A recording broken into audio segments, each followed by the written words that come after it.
आणखी एक महत्त्वाची बातमी, विनोद तावडे आता अमित शहांच्या भेटीसाठी गेले आहेत। महाराष्ट्राच्या राजकीय स्थितीवर अमित शहा आणि विनोद तावडे यांच्यामध्ये चर्चा होण्याची शक्यता आहे। जेपी नड्डा आणि राजनाथ सिंग देखील या बैठकीसाठी उपस्थित आहेत। तर आज सायंकाळी देवेंद्र फडणवीस देखील दिल्लीमध्ये दाखल होत आहेत। अमित शहा आणि मोदींशी ते चर्चा करणार आहेत। उपमुख्यमंत्री पदाचा राजीनामा देण्याची इच्छा त्यांनी व्यक्त केली आहे। तर दुसरीकडे महाराष्ट्राच्या राजकीय स्थितीवर दिल्लीमध्ये आता चर्चासत्र होत आहे। जेपी नड्डा, राजनाथ सिंग आणि विनोद तावडे अमित शहा यांच्यासोबत ही भेट होत आहे। या बैठकीमध्ये महाराष्ट्रातल्या राजकीय स्थितीवर चर्चा होणार। लोकसभा निवडणुकांमध्ये महाराष्ट्रात भाजपची जी पडझड झाली तर त्या संदर्भात ही भेट होत आहे।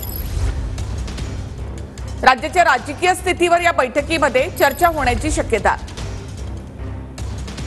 जी आहे ती व्यक्त केलेली होती।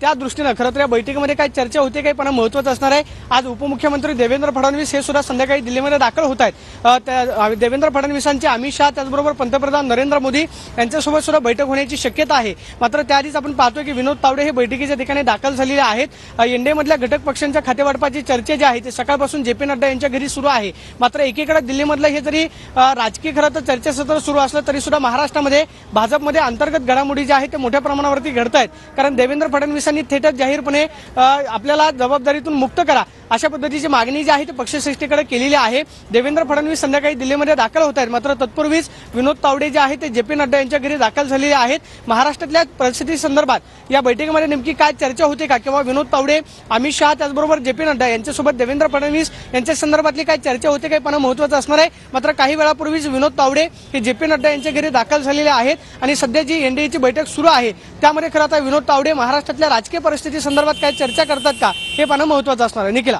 नक्कीच।